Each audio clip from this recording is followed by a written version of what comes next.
Hola, vamos directos al grano.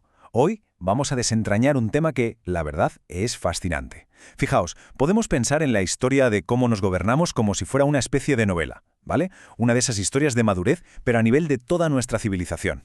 En este análisis vamos a sumergirnos de lleno en qué es exactamente la democracia, de dónde viene, su alucinante evolución y esos principios básicos que la sostienen, todo basándonos en textos fundamentales. Vamos a ver cómo demonios hemos llegado a gobernarnos de la forma en que lo hacemos a día de hoy. Porque, a ver, plantémonos la que seguramente sea la pregunta más antigua de la historia humana. ¿Quién tiene el poder? O sea, ¿quién manda y por qué los demás tenemos que obedecer? Históricamente, hemos intentado resolver este rompecabezas de mil maneras. Reyes, emperadores, un grupo selecto. Pero de repente, la democracia aparece en escena como la solución más revolucionaria a este problema. Ojo, no es un sistema perfecto, para nada. Es más bien un gigantesco experimento humano que no para de evolucionar para intentar equilibrar el control y la libertad. Bueno, esta es nuestra hoja de ruta para hoy. Primero, ¿qué es la democracia? Segundo, su origen y evolución. Tercero, el tema de la representación y la participación.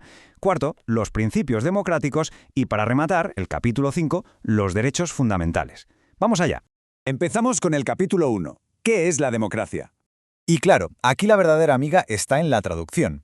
Literalmente todos sabemos qué significa el poder del pueblo, pero un momento, porque el politólogo Giovanni Sartori nos avisa de algo súper curioso. La palabra demos originalmente se refería más bien a la multitud, o para ser exactos, a los pobres.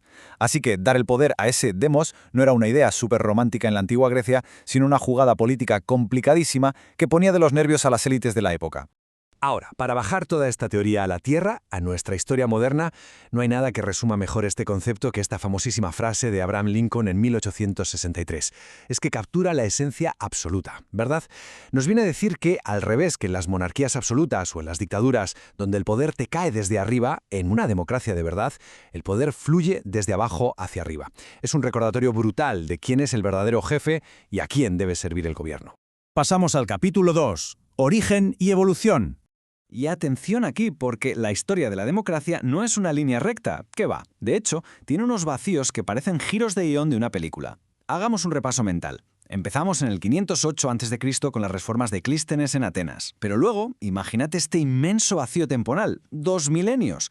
Durante 2000 años, la palabra democracia tenía una prensa malísima. Pensadores como Tomás de Aquino preferían hablar de república y veían la democracia como sinónimo de puro caos. No fue hasta el siglo XIX que la idea volvió a pillar fuerza, renaciendo como lo que hoy llamamos democracia liberal. Y justo esto nos sirve para desmontar un mito enorme, eso de que nuestro sistema es clavadito al de los griegos. Sartori lo explica genial. La democracia antigua era directa, la gente se juntaba en plazas pequeñitas y ni siquiera había una estructura de Estado real. En cambio, lo nuestro hoy es una democracia representativa, que tiene que funcionar en países inmensos. Y lo más importante, el sistema moderno necesita atar en corto el poder del propio Estado para que nuestras libertades no salgan volando. Nos metemos en el capítulo 3. Representación y participación. Claro, si los países modernos son tan grandes, ¿cómo hacemos realidad eso de el poder del pueblo sin meter a 50 millones de personas en una plaza? Pues la mecánica ha dado un giro total. Mauricio Merino nos recuerda que en la antigua Grecia literalmente usaban el sorteo. Sí, sacar papelitos de una bolsa para ver quién ocupaba un cargo público, asumiendo que cualquiera valía. Pero al crecer las sociedades a lo bestia, pues eso de la lotería dejó de ser práctico. La solución, elecciones y parlamentos, donde votamos a unos representantes que se supone que tienen que gobernar por absolutamente toda la nación, no solo por sus votantes. Pero ojo, que con votar y ya está no nos vale. Aquí Luigi Ferrajoli introduce algo clave, la diferencia entre democracia formal y democracia sustancial. La formal es, digamos, las reglas del juego, cómo se cuentan los votos y quién toma la silla. Pero la democracia sustancial es la verdadera red de seguridad. Es la que dice, un momento, hay cosas que ni siquiera la mayoría puede tocar. Vamos, que esto no es solo un supermercado de votos, es un sistema con unas líneas rojas súper claras para proteger la dignidad de todos y cada uno de nosotros. Vamos a por el capítulo 4. Principios democráticos.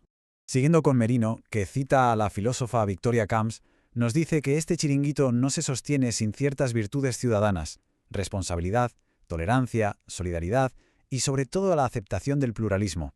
Porque, a ver, la idea no es que todos pensemos exactamente igual. Eso sería un aburrimiento tremendo, además de imposible. Una sociedad democrática está montada precisamente para abrazar la mayor diversidad posible y darnos herramientas para resolver los inevitables choques sin tener que llegar a las manos. Así que el punto absolutamente crucial aquí La regla de oro de Sartori para no caer en tiranías es esta. En democracia, la mayoría manda, ¿vale? Pero no tiene un cheque en blanco. O sea, de ninguna manera un 51% puede aplastar y pisotear al 49% restante. Respetar a la minoría es literalmente lo que diferencia una democracia real del simple abuso del más fuerte. Y llegamos al último, el capítulo 5, Derechos fundamentales. La red de seguridad final de una democracia sustancial son las garantías individuales, y según los expertos en derecho, estas tienen 5 características inquebrantables. Son universales, las tienes por el simple hecho de nacer.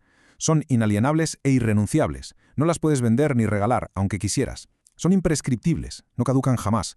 Y la más importante de todas, son limitativas. Actúan como un escudo gigante que le dice al Estado, hasta aquí puedes llegar y ni un paso más.